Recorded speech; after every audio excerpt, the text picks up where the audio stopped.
9월 13일 수요일 에바다교회 오늘이 여는 말씀 함께 나누겠습니다. 사도신경으로 신앙 고백 드리겠습니다. 나는 전능하신 아버지 하나님 천지의 창조주를 믿습니다. 나는 그의 유일하신 아들 우리 주 예수 그리스도를 믿습니다. 그는 성령으로 잉태되어 동정녀 마리아에게서 나시고 본디오 빌라도에게 고난을 받아 십자가에 못 박혀 죽으시고 장사된 지 사흘 만에 죽은 자 가운데서 다시 살아나셨으며 하늘에 오르시어 전능하신 아버지 하나님 우편에 앉아 계시다가 거기로부터 살아있는 자와 죽은 자를 심판하러 오십니다. 나는 성령을 믿으며 거룩한 공교회와 성도의 교제와 죄를 용서받는 것과 몸의 부활과 영생을 믿습니다. 아멘. 오늘 함께 보실 말씀은 느헤미야서 6장 1절부터 14절까지 말씀입니다. 느헤미야 6장 1절부터 14절까지 말씀을 같이 읽겠습니다. 산발락과 도비야와 아라비아 사람 게셈과 그 나머지 우리의 원수들이 내가 성벽을 건축하여 허물어진 틈을 남기지 아니하였다 함을 들었는데 그때는 내가 아직 성문에 문짝을 달지 못한 때였더라. 산발락과 게셈이 내게 사람을 보내어 이르기를 오라 우리가 오노 평지 한 촌에 서로 만나자 하니 실상은 나를 해하고자 함이었더라. 내가 곧 그들에게 사자들을 보내어 이르기를 내가 이제 큰 역사를 하니 내려가지 못하겠노라.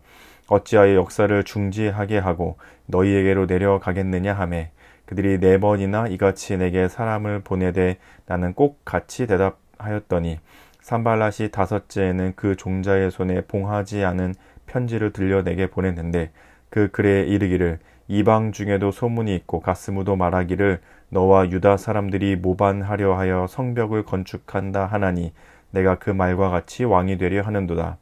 또 내가 선지자를 세워 예루살렘에서 너를 들어 선전하기를 유다의 왕이 있다 하게 하였으니 지금 이 말이 왕에게 들릴지라.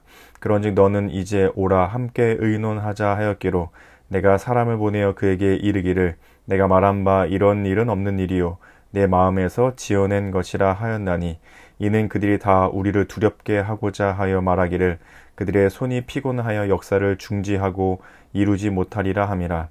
이제 내 손을 힘있게 하옵소서 하였노라. 이후에 무헤 다벨의 손자 들라야의 아들 스마야가 두문불출하기로 내가 그 집에 가니 그가 이르기를 그들이 너를 죽이러 올 터이니 우리가 하나님의 전으로 가서 외소 안에 머물고 그 문을 닫자.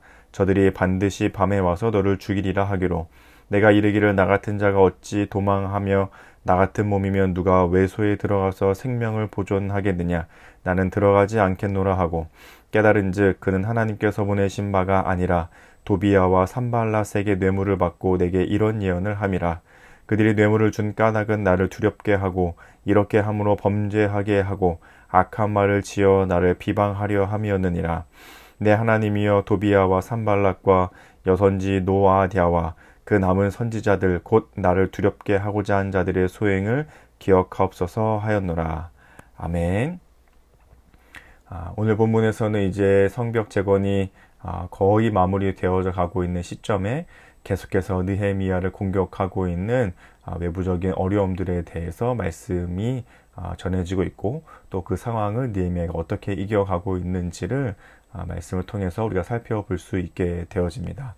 1절을 보시면 산발랏, 도비야, 아라비아 사람 게셈 또 여러 원수들이 계속해서 느헤미야를 공격하고 있는 모습을 말씀해 주고 있는데요. 2절에 보니까 산발랏, 게셈이 내게 사람을 보내서 뭐라고 얘기하냐면 우리가 오노라고 하는 평지에서 만나자. 우리가 한 곳에서 좀 만나서 얘기를 좀 나눠보자 이런 얘기를 지금 하고 있는 거죠.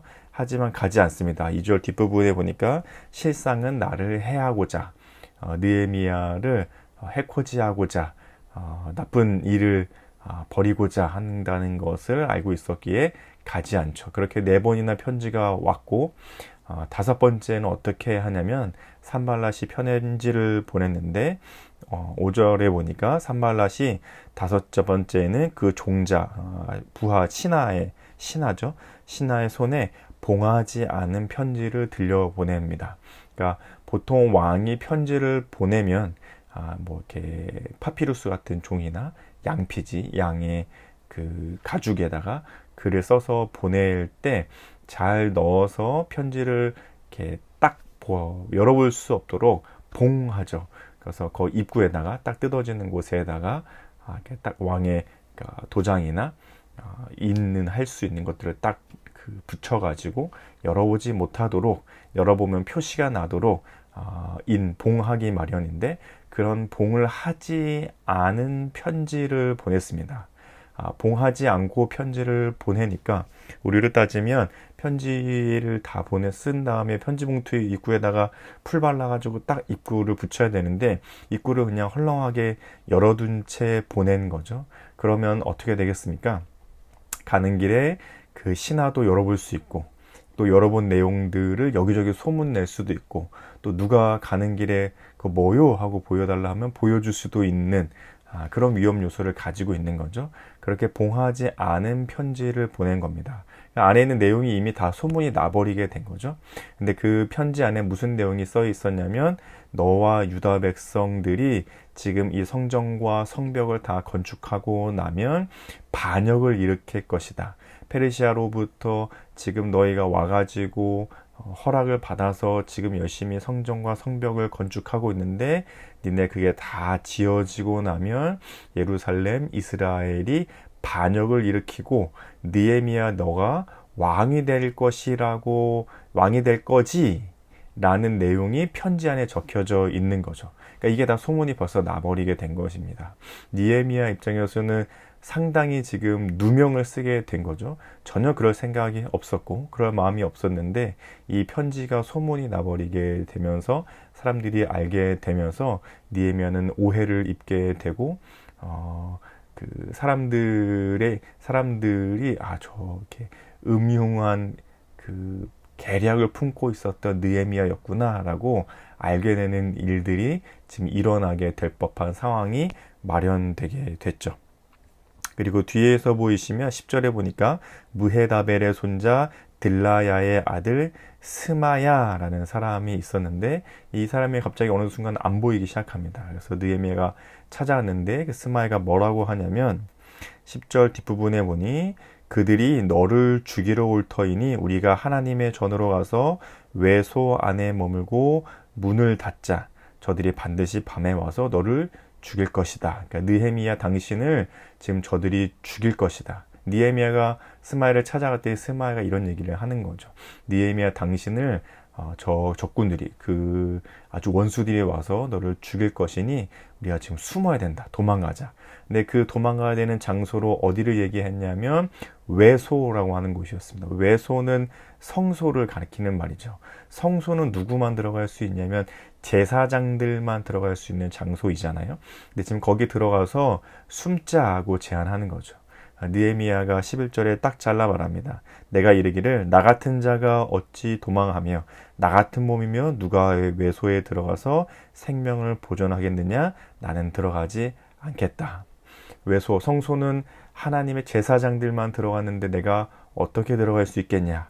그리고 나 같은 제사장이 아닌 사람이 들어갔다가는 큰일 날 곳인데 내가 어떻게 들어갈 수 있겠냐?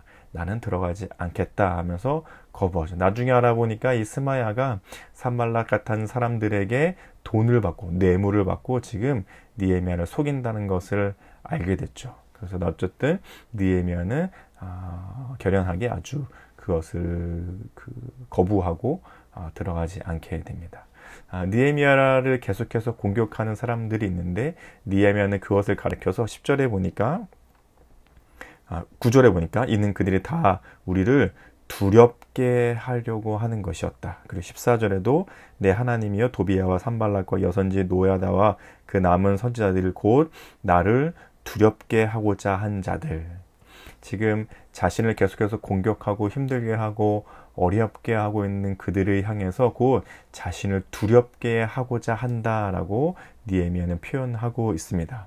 나에게 위험이 오거나 손해를 보는 일 혹은 위험이 닥쳐오거나 사람들이 나를 공격적인 태도로 대할 때가 있습니다.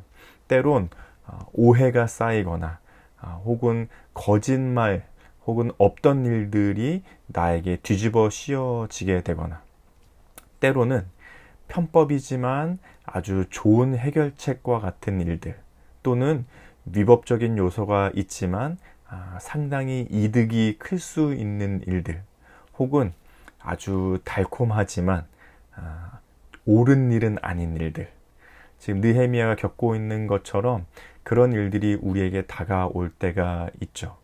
그럴 때 우리 마음이 흔들리거나 혹은 넘어가거나 혹은 자꾸 그것이 좋은 것인 것처럼 따라가고자 하는 마음이 일 때가 있습니다. 그것은 느헤미야가 이야기한 것처럼 9절과 14절에서 얘기한 것처럼 우리를 두렵게 하는 일들이죠. 그런데 자꾸 우리의 마음이 그것에 넘어가고자 할 때가 종종 있게 됩니다. 그러면 우리가 위협을 당하고 혹은 위험한 일들 혹은 오해가 쌓이는 일들이 있을 때 우리는 그냥 바보처럼 당하고만 있어야 되는가? 그렇게 말하는 것이 아니라 예를 들면 통장의 잔액과 두둑히 들어있는 보험 혹은 아주 잘 보장되어 있는 노후 또는 든든한 삶의 환경이 우리를 두렵지 않도록 해주는 것이 아닙니다. 우리는 그런 것들이 있다면 마치 그런 것이 있으면 내 삶이 더 이상 두렵지 않아, 무서울 게 없어, 걱정될 게 없지라고 마음이 안심될 것 같지만 사실 그러한 것들이 우리를 든든하고 두렵지 않도록 해주는 것이 아니죠. 아니, 그런 것들이 이 땅에서의 삶은 어느 정도 마치 보장해 줄 수 있는 것처럼 느껴질 수 있지만 오늘 성경이 우리에게 얘기해 주고 있는 것은 그러한 것이 우리를 두렵지 않도록 해주는 것이 아니라 하나님이 우리를 두렵지 않도록 해주시는 것, 그런 믿음을 가진 사람으로 살아야 한다라고 말씀해 주고 있는 것입니다. 그렇지 않으면 자꾸 우리를 두렵게 하는 것들로부터 우리의 마음이 흔들리기 때문이죠. 산발랏의 편지가 혹은 그들의 봉인되지 않은 그 소문들이 그리고 외소의 숨자라고 하는 제안들이 우리를 자꾸 혹하게 만들고 우리의 마음을 흔들리게 만들고 진짜 그렇게 하면 괜찮을까? 정말 그렇게 하면은 내가 더 이상 두렵지 않고 이 위기를 벗어날 수 있을까라는 마음이 자꾸 흔들리게 되고 넘어가게 되고 때로는 그 제안에 우리도 모르게 반응하게 될 때가 있기 때문이죠. 자꾸 우리의 삶을 두렵게 하는 것들로부터 진짜로 두렵지 않도록 해줄 수 있는 것은 하나님뿐입니다. 하나님을 올바로 두려워할 때 세상의 다른 것들이 두려워지지 않는 거죠. 그런데 자꾸 그것의 순서가 바뀌어서 세상의 것들을 만족시켜서 두려움을 벗어나고자 한다면 계속해서 우리의 마음을 흔들리고 넘어가고 그런 제안들에 우리의 마음은 자꾸 갈대와 같이 흔들리게 될 것입니다. 그러한 것들을 하지 말라는 것이 아니죠.